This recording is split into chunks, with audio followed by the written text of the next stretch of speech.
جو حضور کے دکھی امتی سے محبت نہیں کرتا، حضور سے محبت کیا کرے گا؟ امتی سے محبت ہی حضور کی شفاعت کا راستہ ہے۔ جو انسان اللہ سے بے پناہ محبت کرتا ہے مگر احترام انسانیت نہیں کرتا، اس کی محبت میری سمجھ سے بالاتر ہے۔ خوش ہونا چاہتے ہیں تو لوگوں سے اپنی تعریفیں سنیں، کامیاب ہونا چاہتے ہیں تو لوگوں سے تنقید سننے کا حوصلہ پیدا کریں۔ پوری دنیا کا سناٹا بتا رہا ہے بادشاہت صرف میرے رب کی ہے۔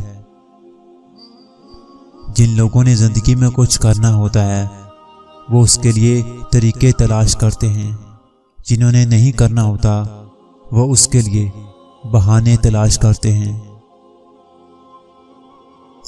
آپ کی ترقی اس وقت تک نہیں رکتی جب تک آپ ترقی کی جستجو میں رہتے ہیں، بلکہ اس وقت رکتی ہے جب آپ رک جاتے ہیں۔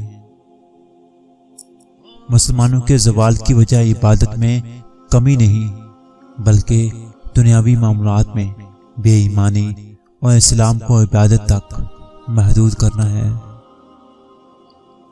شرافت اپنی بلند ہمتی سے حاصل ہوتی ہے، نہ کہ باپ دادا پر فخر کرنے سے۔ یا رب ہمیں اپنے فیصلوں میں راضی کر لے، اور جو تقسیم تو نے کی اس پر ہمارے دلوں کو مطمئن رکھ، اور ہمیں حسد جیسی بیماری سے پاک رکھ۔